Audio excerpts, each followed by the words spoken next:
Hello dears, അപ്പോൾ കുറച്ച് നാളുകൾക്ക് ശേഷം ഞാൻ വീണ്ടും ഒരു വീഡിയോ ആയിട്ട് എത്തിയേക്കും കേട്ടോ. മറ്റൊന്നുമല്ല, ഗ്രേപ്പ് വൈനാണ്. നമ്മൾ ഉണ്ടാക്കാനായിട്ട് ബുദ്ധിമുട്ടാണെന്ന് വിചാരിക്കുന്ന ഒരു ഐറ്റം വൈനല്ലേ, പക്ഷേ ഇത് വളരെ സിമ്പിളായിട്ട് ചെയ്തെടുക്കാൻ കേട്ടോ. കുറച്ച് കാര്യങ്ങളൊന്ന് ശ്രദ്ധിച്ചാൽ മതിയേ. എൻ്റെ ലൂബിക്ക വൈനിനെ സപ്പോർട്ട് ചെയ്തവർ ഗ്രേപ്പ് കൂടി ചെയ്യാമോ എന്ന് ചോദിച്ചവർക്കുള്ള ഡെഡിക്കേഷൻ കൂടിയാണ് കേട്ടോ ഈ വീഡിയോ. അപ്പോൾ നമുക്ക് റെസിപ്പിയിലോട്ട് കിടന്നാലോ. അപ്പം ഞാനിവിടെ 1 കിലോ മുന്തിരിയാണ് എടുത്തു വെച്ചിരിക്കുന്നത്. അപ്പോൾ മുന്തിരി എടുക്കുമ്പോൾ നല്ല കളറുള്ള നല്ല കറുത്ത മുന്തിരി നോക്കി എടുക്കാനായിട്ട് ശ്രദ്ധിക്കണേ. ഇതിപ്പോൾ സീഡ്ലെസ് ആട്ടോ ഞാനിവിടെ എടുത്തിരിക്കുന്നത്. നമ്മുടെ നാട്ടിലത്തെ നല്ല ആ കറുത്ത മുന്തിരി ഉണ്ടല്ലോ, അതാ ശരിക്കും പറഞ്ഞാൽ ഏറ്റവും നല്ലത്. പക്ഷേ എനിക്കിതിവിടെ അവൈലബിൾ അല്ലാത്തതുകൊണ്ട് ഞാൻ ഈ ഗ്രേപ്സ് ആണ് എടുത്തിരിക്കുന്നത്. അതുപോലെ എൻ്റെ അടുത്ത് ലൂബിക്ക വൈൻ ചെയ്യുമ്പോൾ 1-2 പേര് ചോദിച്ചിരുന്നു അവർക്ക് കളറ് കിട്ടുന്നില്ലെന്ന്. ആ കളറ് കിട്ടണമെങ്കിൽ ലൂബിക്ക ആണെങ്കിലും അതെ ഗ്രേപ്സ് ആണെങ്കിലും അതെ നല്ല കളറുള്ളത് തന്നെ നോക്കി തിരഞ്ഞെടുക്കാനായിട്ട് ശ്രദ്ധിക്കണം. അതുപോലെ ഇതിപ്പോൾ ഞാൻ നന്നായിട്ട് കഴുകി നല്ലതായിട്ട് ഉണക്കി എടുത്തിരിക്കുന്ന ഗ്രേപ്സ് ആണ് കേട്ടോ. ഗ്രേപ്സ് ഒരു കാരണവശാലും ഒരു തരി പോലും വെള്ളം ഉണ്ടാകരുത് കേട്ടോ വൈൻ ചെയ്യുമ്പോൾ. അത് പ്രത്യേകം എല്ലാവരും ശ്രദ്ധിക്കണേ.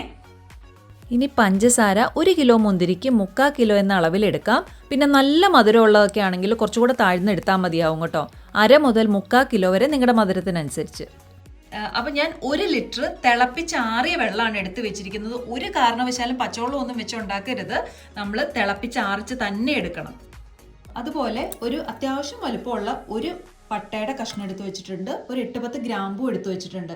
അതുപോലെ നമ്മൾ 1/4 ടീസ്പൂൺ ഈസ്റ്റ് കൂടി ചേർത്ത് കൊടുക്കുന്നുണ്ട്. പിന്നെ 1-2 പേര് എൻ്റെ അടുത്ത് ചോദിച്ചിരുന്നു ഈസ്റ്റ് ചേർക്കാതെ വൈൻ ഉണ്ടാക്കാമോ എന്ന്. ഇപ്പോൾ ലൂബിക്ക വൈനൊക്കെ ആണെങ്കിൽ അതിന് പുളി ഉള്ളതുകൊണ്ട് നമുക്ക് ഗോതമ്പോ അല്ലെങ്കിൽ ഇതൊന്നും ഇല്ലാതെ നമുക്ക് വൈൻ ചെയ്യാം. പക്ഷേ ഗ്രേപ്പിന് ഒരു പിടി സൂചി ഗോതമ്പോ ഈസ്റ്റോ ചേർക്കണം.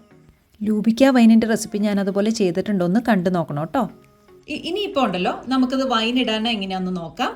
അപ്പോൾ ഈ ഗ്രേപ്സ് നമുക്ക് ഒന്നല്ലെങ്കിൽ കയ്യിലെടുത്തിട്ട് ഒന്ന് പൊട്ടിച്ചിട്ട് ഇട്ട് കൊടുക്കാം. അതല്ലെങ്കിൽ ഇതുപോലെ ഒരു പാത്രത്തിലേക്ക് ഇട്ടിട്ട് പതുക്കെ ഇതുപോലെ ഒന്ന് ഇങ്ങനെ ആക്കി ഒന്ന് ഉടച്ചു കൊടുക്കാം. ഞാനിവിടെ വൈൻ ഉണ്ടാക്കാനായിട്ട് ഒരു ഗ്ലാസ് ഭരണിയാണ് എടുത്തിരിക്കുന്നത്. അപ്പോൾ ഇനി നമ്മൾ എന്ത് ചെയ്യണമെന്ന് വെച്ചാൽ നമ്മൾ പൊട്ടിച്ചെടുത്ത ഗ്രേപ്സ് ഉണ്ടല്ലോ അതൊരു ലെയറായിട്ട് നമ്മൾ ഇതിനകത്തേക്ക് ഇട്ട് കൊടുക്കുവാണേ.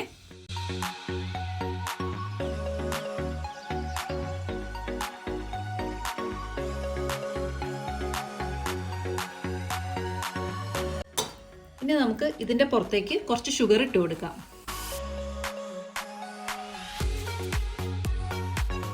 ഇനി ഇതേപോലെ തന്നെ ബാക്കിയുള്ള ഗ്രേപ്സും നമുക്ക് ചെയ്യാം. അപ്പം നമ്മളിപ്പോൾ ആ ഒരു പ്രൊസീജിയർ ചെയ്ത് കഴിഞ്ഞപ്പോൾ ഇതിങ്ങനെ പൊട്ടിച്ചിടണോണ്ടോ ഗുണം എന്നാന്ന് വെച്ച് കഴിഞ്ഞാൽ അതിൻ്റെ ജ്യൂസൊക്കെ പെട്ടെന്ന് നന്നായിട്ട് ഇറങ്ങി വരാൻ വേണ്ടിയിട്ടാണ്. ഇനി ഇതിനകത്തേക്ക് ആ ഈസ്റ്റ് ഇട്ട് കൊടുക്കാം. ഇനി നമുക്ക് ഈ പട്ട ഒന്ന് ഒടിച്ച് അങ്ങ് ഇട്ട് കൊടുക്കാം. കുറച്ച് കഷ്ണങ്ങളാക്കി അങ്ങ് ഇട്ടോളൂ. അതുപോലെ ഗ്രാമ്പു ഇട്ട് കൊടുക്കാം. ഇനി നമുക്ക് ഇതിനകത്തേക്ക് നമ്മൾ തിളപ്പിച്ചാറി വെച്ചിരുന്ന വെള്ളം ഒഴിച്ചു കൊടുക്കാം. ഇനി നമുക്ക് എല്ലാം കൂടി ഒന്നങ്ങ് മിക്സ് ചെയ്തെടുക്കാവേ. ഇനി ഈ പട്ടയും ഗ്രാമ്പും വേണമെങ്കിൽ നമ്മൾ വെള്ളം തിളപ്പിക്കുമ്പോൾ അതിനകത്തിട്ട് തിളപ്പിച്ചെടുക്കാൻ കിട്ടോ. അതും നല്ല ഫ്ലേവർ കിട്ടാൻ നല്ലതാണ്. ഞാനിതൊരു തുണി വെച്ച് ഇതൊന്ന് മൂടി കെട്ടുകയാണ്.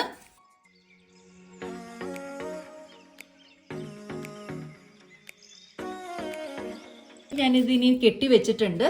ഇതിൻ്റെ സമയമെന്ന് പറയണത് 21 ദിവസമാണ്. അത് നിങ്ങൾ കൃത്യമായിരിക്കണം. ആ 21 ദിവസം എന്ന് പറയണത് അതിനകത്ത് ഒരു ദിവസം പോലും മാറിപ്പോരുത്. അപ്പോൾ വൈൻ്റെ ക്വാളിറ്റി നഷ്ടപ്പെടും. അതുപോലെ തന്നെ നമ്മൾ ഇനി ഇത് ഓരോ ദിവസവും എടുത്ത് ഇളക്കിക്കൊണ്ടിരിക്കണം. എല്ലാ ദിവസവും. ഇനിയിപ്പോൾ ഒരു ദിവസം ഒക്കെ ഇടയ്ക്ക് ചെയ്തില്ലെന്നോർത്ത് കുഴപ്പമില്ല. എന്നാലും റെഗുലർലി എന്നും ഒരു പ്രാവശ്യം നമുക്കിത് ഇളക്കി കൊടുക്കാം. അപ്പോൾ ഇനി ഇത് അധികം ലൈറ്റ് കൊള്ളാത്ത എവിടെയെങ്കിലും ഒരു സ്ഥലത്ത് നമ്മൾ സൂക്ഷിക്കണം. അപ്പോൾ ഇപ്പോൾ നമ്മൾ വൈൻ കെട്ടി വെച്ചിട്ട് ഇപ്പോൾ 1 ദിവസമായി കേട്ടോ.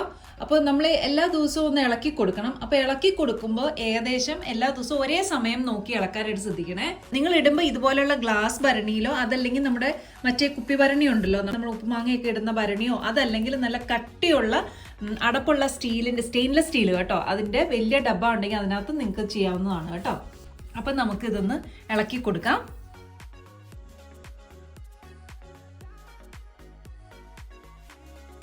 ഇനി അതേപോലെ തന്നെ അടച്ച് നമുക്ക് കെട്ടിയെടുത്ത് വെക്കാം.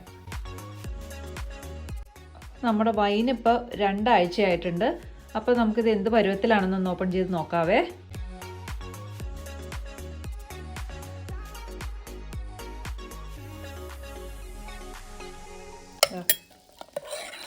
നല്ല കളറൊക്കെ വന്നിട്ടുണ്ട് നമ്മുടെ വൈന്. ഇനി ഒരാഴ്ചയും കൂടെ ഇരുന്നാൽ നമുക്കിത് ഊറ്റാം കേട്ടോ. നമുക്കിത് അടച്ചേക്കാം. അങ്ങനെ നമ്മുടെ വൈൻ ഇവിടെ 21 ദിവസം തികഞ്ഞിട്ടുണ്ട്. ഇനിയിപ്പോൾ നമുക്കിത് ഊറ്റിയെടുക്കാം കേട്ടോ. അപ്പോൾ അതിന് വേണ്ടിയിട്ട് ഞാനൊരു സ്ട്രെയിനർ ഇവിടെ എടുത്തിട്ടുണ്ട്. ഇനി അതിനകത്തേക്ക് പതുക്കെ നമുക്ക് ഒഴിച്ചു കൊടുക്കാം.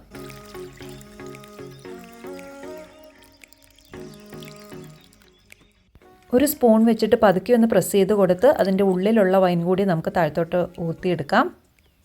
ഇതാണ് നമ്മുടെ ഊറ്റിയെടുത്ത വൈന്.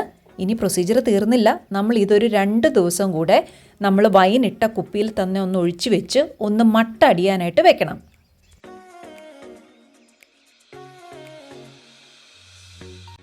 ഇനി അടച്ച് നമുക്കിത് ഭദ്രമായിട്ട് മാറ്റി വയ്ക്കാം. അങ്ങനെ 2 ദിവസം മാറ്റി വെച്ചതിന് ശേഷമുള്ള എൻ്റെ വൈനാണിത്. ഇത് നന്നായിട്ട് അടിയിലൊക്കെ അടിഞ്ഞ് വന്നിട്ടുണ്ട്. ഇനി അടി കലങ്ങാതെ ആ തെളി ഊറ്റിയെടുത്ത് നിങ്ങൾക്ക് കുപ്പികളിലാക്കി സൂക്ഷിക്കാം. ഏകദേശം 2 കുപ്പി വൈനാണ് ഉണ്ടാവുക. അപ്പോൾ നമ്മുടെ ഗിട്ടിലും ഗ്രേപ്പ് വൈൻ ഇവിടെ റെഡി ആയിട്ടുണ്ട് കേട്ടോ. എല്ലാവർക്കും ഈ റെസിപ്പി ഇഷ്ടപ്പെട്ടെന്ന് തന്നെ ഞാൻ വിചാരിക്കുന്നു. അപ്പോൾ ഇഷ്ടപ്പെട്ടെങ്കിൽ ഒന്ന് ലൈക്ക് ചെയ്യുകയും അതുപോലെ തന്നെ മറ്റുള്ളവർ കൂടി ഒന്ന് ഷെയർ ചെയ്യുകയും ചെയ്യണേ. ഇനി ആരെങ്കിലും ഈ ചാനൽ സബ്സ്ക്രൈബ് ചെയ്യാത്തവരുണ്ടെങ്കിൽ ഒന്ന് സബ്സ്ക്രൈബ് ചെയ്ത് സപ്പോർട്ട് ചെയ്യണേ. അതുപോലെ തന്നെ നോട്ടിഫിക്കേഷൻസ് ഒന്ന് ഓണാക്കി വെക്കുകയാണെങ്കിൽ ഞാൻ പോസ്റ്റ് ചെയ്യുന്ന ഓരോ വീഡിയോസും നിങ്ങൾക്ക് അപ്പം കാണാനും പറ്റും കേട്ടോ. അപ്പോൾ ഇനി നല്ലൊരു വീഡിയോ ആയിട്ട് വീണ്ടും വരാവേ. ബൈ.